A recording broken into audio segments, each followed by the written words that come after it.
Welcome back to my YouTube channel learning student. आज देख सकते हैं, आज हम आप लोगों के लिए लेकर के आए हैं जो क्लास 10th के बच्चे हैं उनके लिए मुक्तिदूत खंड काव्य का जो है कि तृतीय सर्ग। और ये आपके यूपी बोर्ड एग्जाम में कंपलसरी है आएगा, इसको आप ज़रूर से बच्चा पढ़ के जाइएगा। तो चलिए देखते हैं तृतीय सर्ग में क्या है।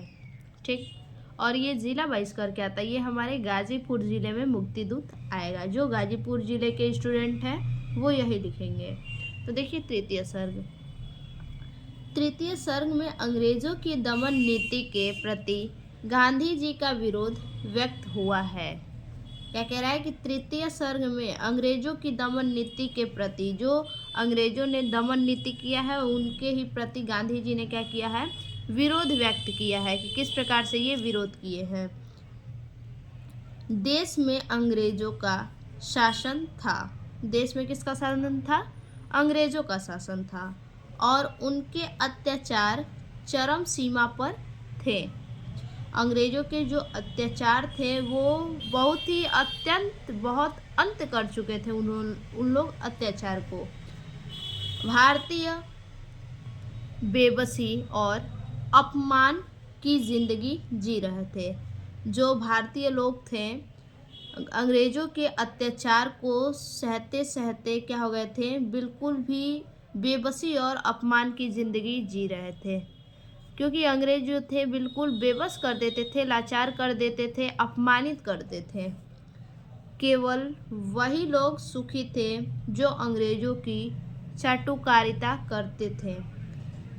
भारतीय लोगों में वही लोग सुखी रहते थे जो अंग्रेजों की बातों का क्या करते थे, अंग्रेजों की बातों को मानते थे। जो अंग्रेज जैसे कहते थे वैसे जो लोग करते थे वही लोग क्या थे, अपना जीवन सुखी से व्यतीत कर रहे थे।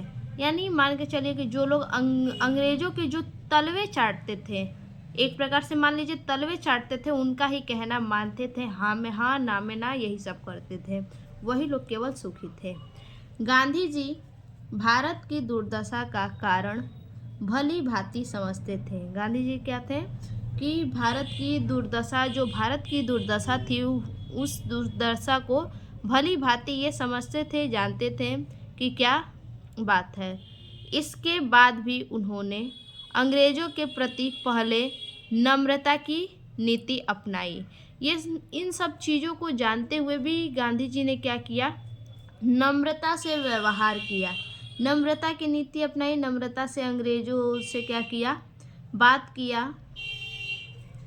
वे उनको जनता के दुख दर्द बताकर कुछ विनम्र बनाना चाहते थे। गांधी जी क्या थे, गांधी जी भारतीय लोगों के दुखों को बता करके, उनसे निवेदन करके विनम्रता पूर्वक क्या करते थे, उनके दर्द को, दुख को अंग्रेजों से बताते थे, ताकि अंग्रेज क्या हो, अंग्रेजों के अंदर थोड़ा क्या हो, विनम्रता आए।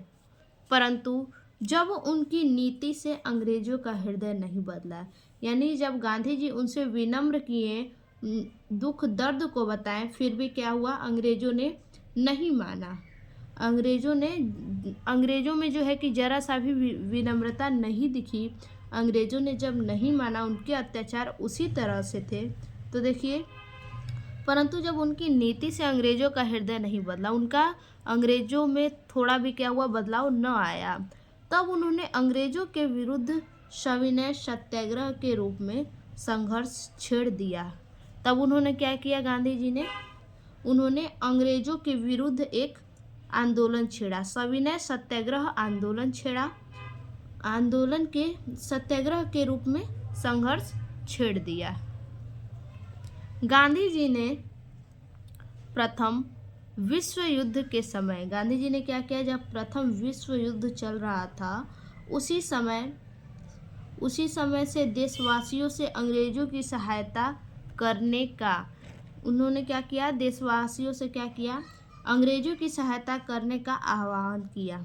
यानी गांधी जी ने प्रथम विश्व युद्ध में ही क्या कहा कि हमारे भारतीय जो देशवासी हैं वो क्या करेंगे, अंग्रेजों की सहायता नहीं करेंगे। उन्होंने स्पष्ट कहा गांधी जी ने कि हमारे भारतीय जो देशवासी हैं वो अंग्रेजों की सहायता नहीं करेंगे। यहाँ लिखा है ना, आह्वान किया, परंतु युद्ध में विजय पाने के बाद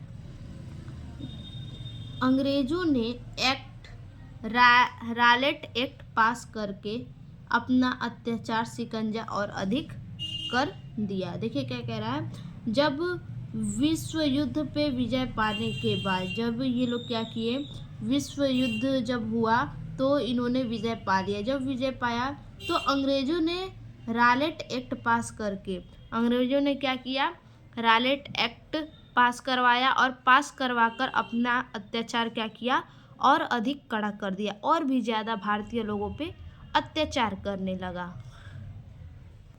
देखिए इन्हीं दिनों जलियांवाला बाग की अमानवीय घटना घटित हुई जब इन्होंने अत्याचार कड़क कर दिया विश्व युद्ध के बाद रॉलेट एक्ट पास करवा के।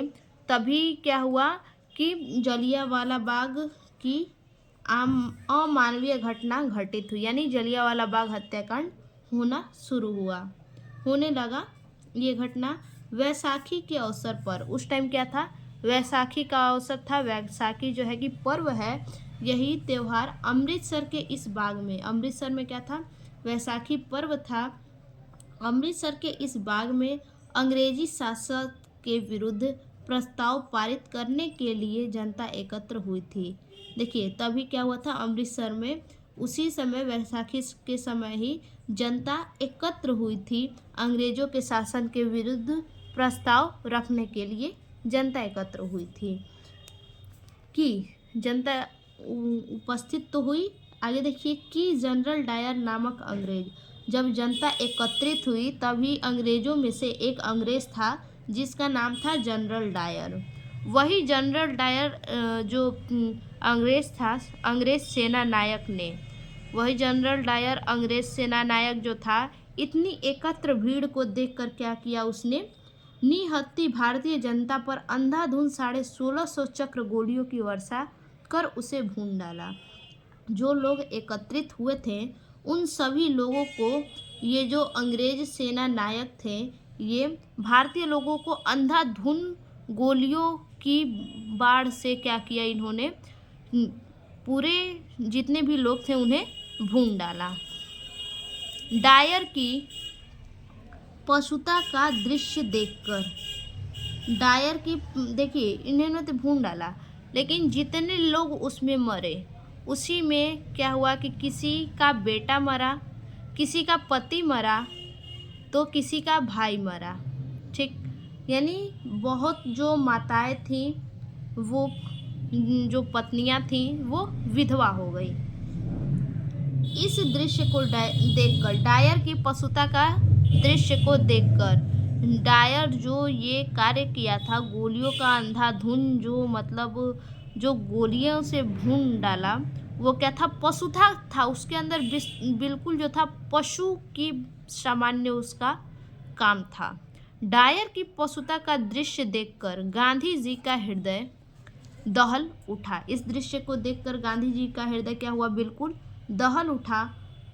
उनकी आंखों में खून उतर आया। उन्होंने क्या किया, इस दृश्य को देखकर उनका खून खौल उठा, उनकी आंखों में क्या हुआ, खून उतर आया। तब उन्होंने निश्चय किया, तब इस दृश्य को देखकर गांधी जी ने क्या किया, निश्चय किया कि क्या करेंगे, ये बदला लेंगे। देखिए निश्चय किया कि अंग्रेजों को अब भारत में अधिक दिनों तक नहीं रहने देंगे। तभी गांधी जी ने क्या किया, निश्चय किया कि अब कुछ भी हो जाए, अब अंग्रेज को हम क्या करेंगे, भारत में नहीं टिकने देंगे ज़्यादा दिन तक, चाहे कुछ भी हो जाए। तो यही हमारा है तृतीय सर्ग। फिर से मिलते हैं एक और ऐसे नए वीडियो में, तब तक के लिए धन्यवाद।